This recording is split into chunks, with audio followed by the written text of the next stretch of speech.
Esse é um Capsule e nós vamos falar agora sobre uma declaração do Fachin naquela discussão que teve, um podcast da Justiça sobre a Constituição.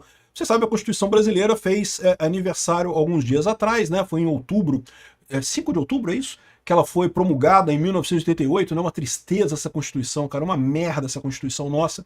E tivemos um azar enorme de promulgarmos uma Constituição no momento em que o comunismo ainda era visto como uma coisa viável no mundo, porque no ano seguinte, em 1989, caiu o Muro de Berlim e ninguém mais leva a sério o comunismo desde então, mas a nossa Constituição tá lá toda comunistada, toda cheia de vermelho, triste pra caramba. Mas enfim, um ponto importante que o Fachin falou nesse podcast lá do Supremo é que o foro privilegiado deveria ser excepcionalíssimo. E isso é uma coisa muito importante, porque a preliminar do Fux é justamente que o caso do Bolsonaro não deveria estar sendo julgado no STF, né? O Bolsonaro não é mais presidente da República, o foro por prerrogativa de função, ou foro privilegiado, é para quem é o presidente, ou para quem é ministro, ou para quem é deputado. Para quem já não é mais, quem foi, não deveria ser, ou seja, o caso do Bolsonaro, tal como foi o caso do Lula, tem que ser julgado na primeira instância, né? E a primeira instância é a história toda outra, né? Não estou dizendo que tenha juízes na primeira instância que também não sejam fortemente anti-bolsonaristas. O Bolsonaro poderia pegar um juiz também que é contra Bolsonaro e queria condenar ele muito.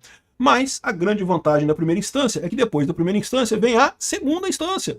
E aí você pode pegar juízes que não são tão antibolsonaristas assim, e depois você tem ainda a terceira instância, que seria o STJ, e mais uma vez você tem mais uma chance, e aí só na quarta instância que você chega no STF. Enfim, se o Bolsonaro tivesse sido julgado na primeira instância, muito provavelmente, em momento algum, ele estaria preso neste momento, muito menos impedido de disputar a eleição ano que vem, né? Pode ser que o processo estivesse rolando, não tenha dúvida, né? Mas seria realmente outra história. E isso daqui dá uma dica muito importante. Por quê? Porque lembra que até aqui, nessa ação do Bolsonaro, só a primeira turma se manifestou. O Fachin é um que não se manifestou ainda. Por quê? Porque ele não é da primeira turma.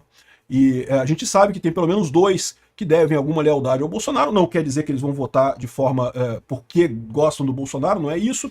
Mas que pelo menos eles não estão nesse esquema de que temos que tirar Bolsonaro a todo custo da eleição. E ainda tem o Fachin e tem outras pessoas também na segunda turma que têm uma opinião talvez diferente nessa história. Isso aqui é um ponto de vista importante. Essa notícia foi sugerida por, em dezembro, Peter em todos os shoppings, Javier Milei, o ANCAP lendário e várias outras pessoas. Obrigado aí ao pessoal que sugeriu notícias lá no nosso site, no visãolibertaria.com. E obrigado a você que está assistindo nosso vídeo. Se vocês gostam do nosso conteúdo, por favor, deixe o seu like e se inscreva aqui no canal, né? Pois bem, o Fachin disse que o foro privilegiado deveria ser excepcionalíssimo. Então ele estava falando aqui ó, como é que é o negócio? Os podcast Supremo da Semana da TV Justiça. Caramba, bicho, então já temos um podcast da TV Justiça. A Suprema Corte Americana ela é muito rigorosa com isso, ela opta por não ter nenhuma cobertura jornalística da Suprema Corte, coisa assim, tudo decidido lá atrás. Isso, é verdade, o Fachin criticou isso, tá? Ele falou, não porque, olha só, ele criticou aqui a Suprema Corte, dizendo que eu prefiro pecar pelo excesso, porque ele critica o sigilo das decisões da Suprema Corte americana. Mas o fato é o seguinte, o fato das decisões serem tomadas sem uma visão pública acaba tornando os juízes mais técnicos, né? Porque talvez isso seja parte do problema aqui no Brasil. Por que o Gilmar Mendes se tornou um superstar? De dar entrevista para a cada 20 minutos algum jornalista pergunta alguma coisa pro Gilmar Mendes, né, ou pro Barroso, ou pro Alexandre de Moraes, né, justamente porque eles viraram superstar, porque tem essa visibilidade toda. E, de novo, não achem que isso é uma falha só deles, não, tá? É lógico que é uma falha porque eles deveriam resistir a isso. Mas qualquer um de nós seria tentado a falar mais com a imprensa, tá? Você está numa posição em que as pessoas te perguntam coisas e querem saber a sua opinião sobre coisas, isso não deixa de ser uma forma de poder, né? Isso não deixa de ser uma forma de elogio a você. A sua opinião é valorizada, né? E é lógico, a gente sabe que isso é feito porque a imprensa brasileira adora que as opiniões esquerdistas do Gilmar Mendes, né? Que o Gilmar Mendes não gosta do Bolsonaro, então a imprensa gosta dele, coisa e tal. Mas a verdade é que é uma tentação que todos nós teríamos, tá? Se a imprensa começasse a fazer um monte de pergunta para você também, por mais que você não quisesse responder e coisa e tal, você seria tentado a responder a pergunta. É uma coisa muito elogiosa, uma coisa que dá muita deferência, né, as pessoas te fazerem perguntas. Mas é exatamente por isso que a Suprema Corte americana optou pelo outro caminho, de não falar nada. Nenhum ministro fala nada, não tem transmissão ao vivo das decisões. Por quê? Porque a ideia é que a Suprema Corte não seja um órgão midiático, não seja alguma coisa que que apareça na televisão. Como é que você garante que as pessoas, na hora de novo, né, somos todos seres humanos. O Gilmar Mendes, por mais que não pareça, é um ser humano. O Alexandre de Moraes, por mais que não pareça, é um ser humano também.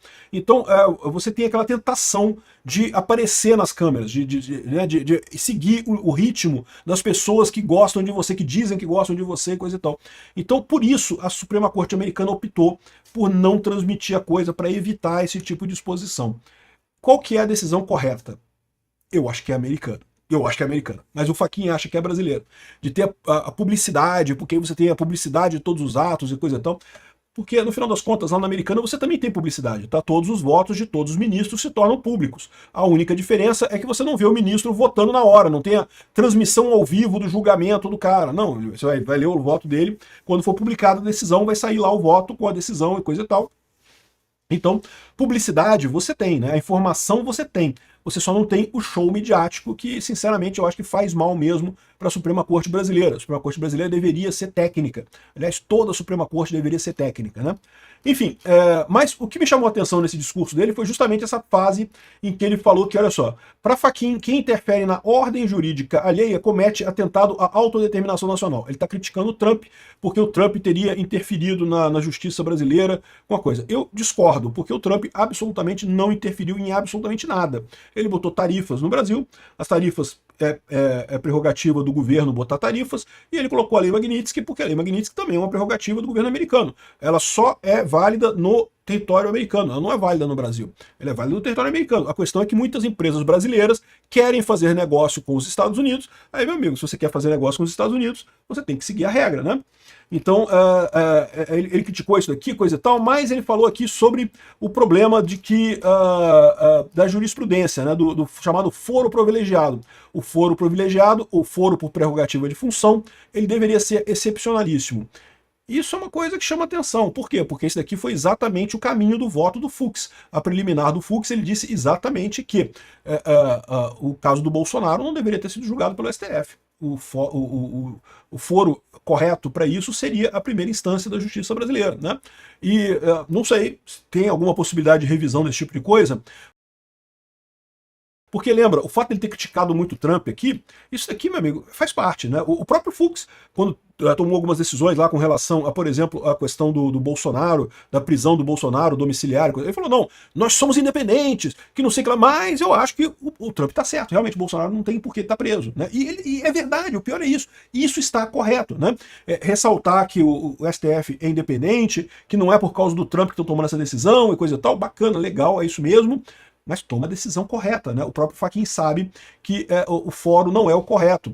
E isso é uma maneira muito rápida de resolver o problema, porque no momento que se determinar que o fórum não é o correto, tem que ter a maioria dos juízes do STF para determinar isso, mas veja, na primeira turma a gente sabe que não tem só 4 votos ali. Mas pode ser que no resto do STF você consiga a maioria para o outro lado, né? E aí você determinando que o fórum do STF não é o correto, anulação, anula tudo, todo o processo do Bolsonaro, anula tudo, né?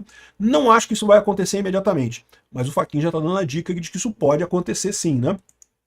Outra coisa que chamou atenção foi o gesto dito histórico do Fachin de chamar defensores públicos para a posse, né? A Defensoria Pública, em tese, né, sempre foi um órgão de segunda classe em relação à promotoria, né, em relação ao PGR. O PGR sempre está nessas cerimônias. O Paulo Boné, o PGR é acusação, né? A Defensoria Pública é quem defende que se você não tiver dinheiro, se você for acusado um dia no Brasil de alguma coisa e não tiver dinheiro para bancar um advogado, você pode recorrer à Defensoria Pública. Da mesma forma, se você tiver algum problema de herança e coisa e tal e não tiver dinheiro para pagar um advogado, também você pode recorrer à Defensoria Pública. É lógico que se você tiver dinheiro, é melhor você contratar um advogado. O advogado vai cuidar do seu caso com muito mais cuidado. A Defensoria Pública, tipicamente, na maior parte dos lugares do Brasil, tem 300 milhões de processos para cada estagiário. Não é nem advogado, estagiário, né? Então, assim, se você quer uma coisa, se você tem dinheiro para pagar, é melhor você pagar um advogado, mas a Defensoria Pública existe para isso. O fato do Fachin ter chamado a Defensoria Pública é sim significativo. Parabéns para o Fachin. E outra coisa que o pessoal está colocando aqui, ó, ala do STF aposta que a palavra final do Trump vai se sobrepor ao perfil ideológico de Marco Rubio. Porque, né, tá todo mundo vendo que o fato do Trump ter escolhido o Marco Rubio para negociar com o Lula botou no cozinho do Alexandre de Moraes, né? Não vai ter acordo porra nenhuma, né? Só que o pessoal tá falando, não, porque o Trump ele é razoável, o Trump é amigo, o Trump é camarada, é o Marco Rubio que é o mauzão e não sei o que lá. Meu amigo, o Marco Rubio não iria fazer isso sem o apoio do Trump, cara. O Trump tá fazendo, porque o Trump que tá incomodado com a questão do Bolsonaro, porque o Trump vê no Bolsonaro o que estão fazendo com o Bolsonaro, o que tentaram fazer com ele lá nos Estados Unidos, e é a mesma coisa, cara. Para pra pensar. 6 de janeiro, 8 de janeiro, acusação de golpe, tentativa de prisão. No caso do Bolsonaro conseguiram, no caso do Trump não conseguiram. Mas é basicamente a mesma coisa, cara. E aí o Trump se identifica muito com isso. Então essa ideia de que ai não, porque o Trump é amigo nosso, vai acabar com a Magnitsky do Xandão, e porque o Marco Rubio que é o ruinzão, né? Sem contar um outro aspecto, o Marco Rubio, vocês sabem, tem uma chance muito grande de ser o próximo candidato republicano, né? Há uma disputa entre o Vance e o Marco Rubio. Em princípio, deve ser o Vance, tá? Mas o Vance também tá do lado do Trump, não vai querer fazer essa porra, não. Então, eu não sei não, esse pessoal tá fudido aqui no Brasil, não sei se vocês perceberam com isso, né? Aqui, ó. Avaliação de uma ala da corte que a palavra final sobre a retirada das tarifas e sanções das autoridades brasileiras será do governo Trump. Mas é lógico que vai ser do Trump. Só que o Trump quer que tire Bolsonaro, meu amigo. No momento que vocês livrarem o Bolsonaro, que vocês acabaram com essa palhaçada que vocês estão fazendo, aí a história é outra. Enquanto não acabar a palhaçada, acho pouco provável. Esse pessoal tá se iludindo de graça.